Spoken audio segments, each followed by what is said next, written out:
Alright guys, welcome to Sod3. This is the tutorial, so I will do my very best to give you as many tips and tricks as possible.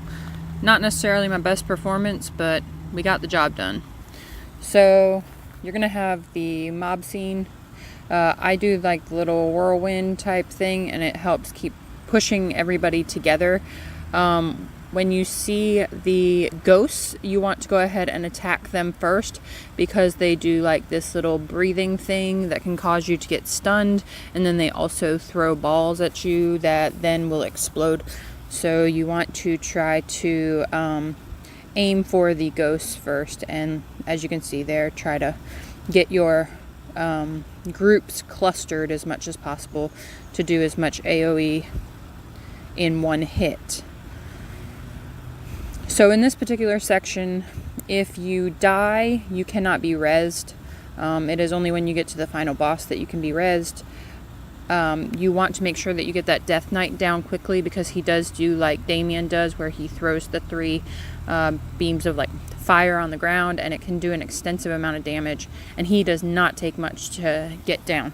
That dude throws like this flame beam, so you just want to make sure that you're being cognizant of him and evading frequently. Honestly, Sod is more about evasion than it is damage. None of these really require much damage. They require you to not die. You can literally be a 16 million toon and get one shot in Sod, even Sod 1. So you have to just make sure that your timing is really correct and that you're paying attention. This particular part, he does this thing where he does that circle there, and then he starts like vacuum sucking everybody in, if possible, and then he's going to slam his fist down, and that does a good bit of damage. You want to try to stay outside that red ring, or evade as much as possible. And I've also noticed if you're skilling during that particular phase, then he doesn't stun you. So this next part after this gate, you'll see where there's a little cutout notch on the right. There's also one on the left. If you stand in that little nook, then when he throws his beam, you won't get hit and you don't have to evade. He's going to do it twice, and then just make sure that you're avoiding the big whirly balls.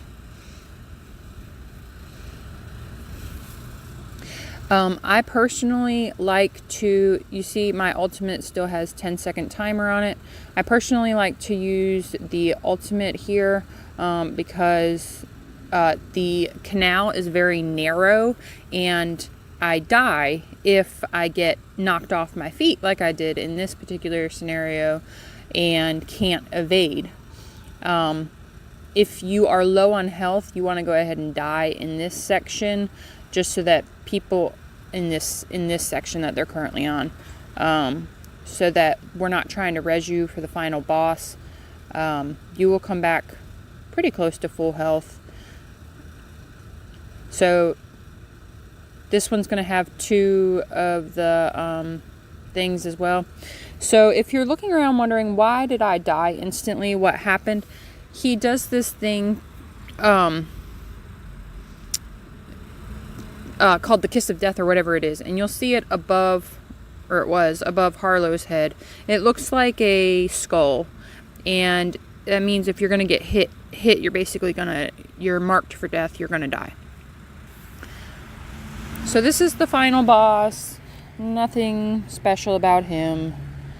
Other than he does like this crouching tiger move where he gets the gravestones to come up, and then so some people have a theory that you're supposed to break the tombstones, and that's nice and dandy, but realistically, if you stand super close to him, and you'll see, I'll do it here, if you stand super close to him and all of your teammates just hit the boss, it's kind of like Gigantus's fist, where it's more based on the number of hits, and you'll get him down before the timer will be released, and he'll just stand up, so you don't have to sit there and run around like a fool trying to break the stones.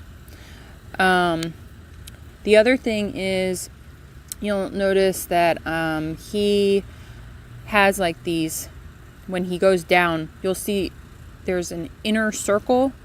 You want to stay interior to him. So see how none of us are going for the stones right now, and they all broke at the same time? That's what I'm talking about. Like, so you see that whirlwind? If you stay close to the center, he won't do any damage to you. And just make sure that with the previous boss, if your people die on that boss, get them up. They will not res after the boss. You have to get them up. If you don't, you're pretty much dooming your team. Good luck, guys. Have fun. Bye.